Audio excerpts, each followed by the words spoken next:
Chapter 17. Dr Kemp's Visitor. Dr Kemp had continued writing in his study until the shots aroused him. Crack, crack, crack, they came, one after the other. "Hello," said Dr Kemp, putting his pen in his mouth again and listening. "Who's letting off revolvers in Burdock? What are the asses at now?" He went to the south window, threw it up, and leaning out, stared on the network of windows, beaded gas lamps and shops, with its black interstices of roof and yard that made up the town at night. "Looks like a crowd down the hill," he said, "by the cricketers," and remained watching. Thence his eyes wandered over the town, to far away, where the ship's lights shone and the pier glowed. A little illuminated faceted pavilion, like a gem of yellow light. The moon in its first quarter hung over the westward hill, and the stars were clear and almost tropically bright. After 5 minutes, during which his mind had travelled into a remote speculation of social conditions of the future, and lost itself at last over the time dimension, Dr Kemp roused himself with a sigh, pulled down the window again, and returned to his writing desk. It must have been about half an hour after this that the front door bell rang. He had been writing slackly, with intervals of abstraction since the shots. He sat listening. He heard the servant answer the door and waited for her feet on the staircase, but she did not come. "Wonder what that was," said Dr Kemp. He tried to resume his work, failed, got up, went downstairs from his study to the landing, rang, and called over the balustrade to the housemaid as she appeared in the hall below. "Was that a letter?" he asked. "Only a runaway ring, sir," she answered. "I'm restless tonight," he said to himself. He went back to his study and this time attacked his work resolutely. In a little while he was hard at work again, and the only sounds in the room were the ticking of the clock and the subdued shrillness of his quill, hurrying in the very centre of the circle of light as his lampshade threw on his table. It was 2 o'clock before Dr Kemp had finished his work for the night. He rose, yawned, and went downstairs to bed. He had already removed his coat and vest when he noticed he was thirsty. He took a candle and went down to the dining room in search of a siphon and a whisky.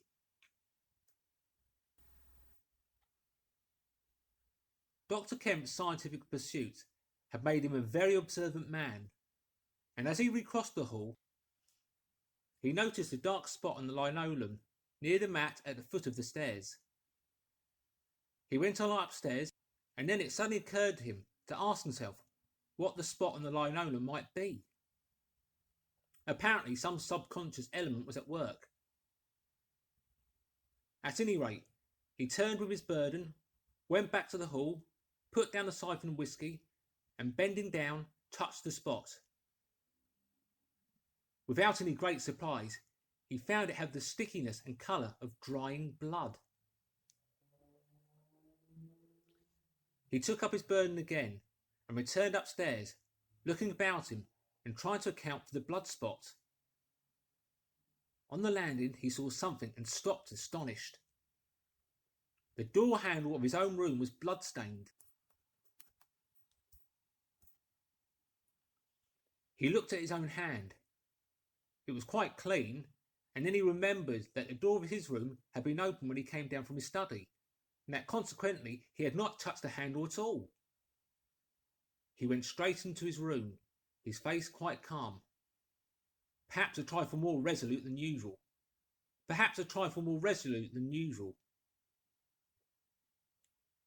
His glance, wandering inquisitively, fell on the bed. On the counterpane was a mess of blood, and the sheet had been torn. He had not noticed this before because he had walked straight to the dressing table. On the further side, the bedclothes were depressed, as if someone had been recently sitting there. Then he had an odd impression that he had heard a low voice say, "Good heavens! Kemp!" But Kemp was no believer in voices. He stood staring at the tumbled sheet. Was that really a voice? He looked about again, but noticed nothing further than the disordered and blood-stained bed. Then he distinctly heard a movement across the room, near the wash-hand stand. All men, however highly educated, retain some superstitious inklings. The feeling that is called eerie came upon him. He closed the door of the room, came forward to the dressing table, and put down his burdens. Suddenly, with a start, he perceived a coiled and blood-stained bandage of linen rag hanging in mid-air between him and the wash-hand stand. He stared at this in an amazement. It was an empty bandage, a bandage properly tied but quite empty. He would have advanced to grasp it, but a touch arrested him, and a voice speaking quite close to him. "Kemp," said the voice. "Huh?" said Kemp, with his mouth open. "Keep your nerve," said the voice. "I'm an invisible man." Kemp made no answer for a space, simply stared at the bandage. "Invisible man," he said. "I'm an invisible man," repeated the voice. The story of being active to ridicule only that morning rushed through Kemp's brain. He does not appear to have been either very much frightened or very greatly surprised at the moment. Realization came later.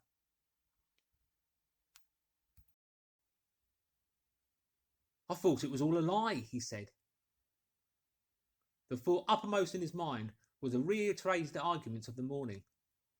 "Have you a bandage on?" he asked. "Yes," said the invisible man. "Oh," said Kemp, and then roused himself. "I say," he said. "But this is nonsense. It's some trick." He stepped forward suddenly, and his hand extended towards the bandage met invisible fingers. He recoiled at the touch, and his colour changed. "Keep steady, Kemp, for God's sake. I want help badly. Stop!" The hand gripped his arm. He struck at it. "Kemp!" cried the voice. "Kemp! Keep steady!"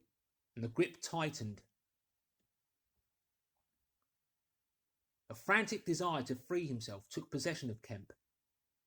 The hand of the bandaged arm gripped his shoulder, and he was suddenly tripped and flung backwards upon the bed. He opened his mouth to shout, and the corner of the sheet was thrust between his teeth. The invisible man had him down grimly, but his arms were free, and he struck and tried to kick savagely. "Listen to reason, will you?" said the invisible man, sticking to him in spite of a pounding in the ribs. "By heaven, you'll madden me in a minute." "Lie still, you fool!" bawled the invisible man in Kemp's ear. Kemp struggled for another moment, and then lay still. "If you shout, I'll smash your face," said the invisible man, relieving his mouth. "I'm an invisible man. It's no foolishness and no magic. I really am an invisible man, and I want your help. I don't want to hurt you, but if you behave like a frantic rustic, I must." "Don't you remember me, Kemp? Griffin, of University College?" "Let me get up," said Kemp. "I'll stop where I am. And let me sit quiet for a minute." He sat up and felt his neck. "I am Griffin, of University College, and I've made myself invisible. I am just an ordinary man, a man you have known, made invisible." "Griffin?" said Kemp. "Griffin," answered the voice. "A younger student than you were, almost an albino, 6 feet high and broad, with a pink and white face and red eyes, who won the medal for chemistry." I am confused, said Kemp. My brain is rioting. What has this to do with Griffin? I am Griffin. Kemp thought. It's horrible, he said. But what devilry must happen to make a man invisible? It's no devilry. It's a process, sane and intelligible enough. It's horrible, said Kemp. How on earth? It's horrible enough. But I'm wounded and in pain and tired. Great God, Kemp, you are a man. Take it steady. Give me some food and drink and let me sit down here. Kemp stared at the bandage as it moved across the room, then saw a basket chair dragged across the floor and come to rest near the bed. It creaked and the seat was depressed, a quarter of an inch or so. He rubbed his eyes and felt his neck again. This beats ghosts, he said, and laughed stupidly. That's better. Thank heaven, you're getting sensible. Or silly, said Kemp, and knuckled his eyes. Give me some whiskey. I'm near dead. It didn't feel so. Where are you? If I get up, shall I run into you? There, all right. Whiskey? Here. Where shall I give it to you? The chair creaked and Kemp felt the glass drawn away from him. He let go by an effort. His instinct was all against it. It came to rest, poised 20 inches above the front edge of the seat of the chair. He stared at it in an infinite perplexity. This must be hypnotism. You have suggested you are invisible. Nonsense, said the voice. It's frantic. Listen to me. I demonstrated conclusively this morning, began Kemp, that invisibility... Oh, never mind what you've demonstrated. I'm starving, said the voice. And the night is chilly to a man without clothes. Food, said Kemp. The tumbler of whiskey tilted itself. Yes, said the invisible man, wrapping it down. Have you a dressing gown? Kemp made some exclamation in an undertone. He walked to a wardrobe and produced a robe of dingy scarlet. This do, he asked. It was taken from him. It hung limp for a moment in mid-air, fluttered weirdly, stood full and decorous, buttoning itself, and sat down in his chair. If drawers, socks, slippers would be a comfort, said the unseen curtly. And food. Anything. But this is the insanest thing I was ever in my life. He turned out his drawers for the articles and then went downstairs to ransack his larder. He came back with some cold cutlets and bread, pulled up a light table and placed them before his guest. Never mind knives, said his visitor, and a cutlet hung in mid-air with a sound of gnawing. Invisible, said Kemp, and he sat down on a bedroom chair. I always like to get something about me before I eat, said the invisible man, with a mouthful, eating greedily. Queer fancy. I suppose that wrist is all right, said Kemp. Trust me, said the invisible man. Of all the strange and wonderful... Exactly. But it's odd I should blunder into your house to get my bandaging. My first stroke of luck. Anyhow, I meant to sleep in his house tonight. You must stand that. It's a filthy nuisance my blood's showing, isn't it? Quite a clot over there. Gets visible as it coagulates, I see.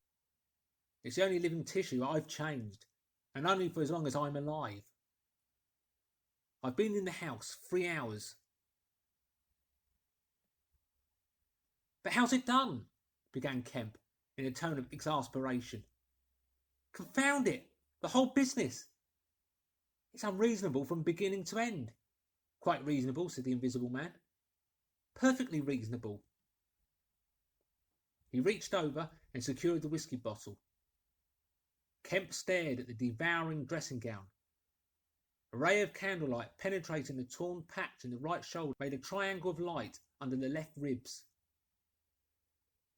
What were the shots? He asked. How did the shooting begin? There was a real fool of a man. A sort of confederate of mine. Curse him, who tried to steal my money. Has done so. Is he invisible too? No. Well, can't I have some more to eat before I tell you all that? I'm hungry, in pain, and you want me to tell stories? Kemp got up. You didn't do any shooting? He asked. Not me, said his visitor. Some fool I'd never seen fired at random. A lot of them got scared. They all got scared at me. Curse them, I say. I want more to eat than this, Kemp. I'll see what there is to eat downstairs, said Kemp. Not much, I'm afraid.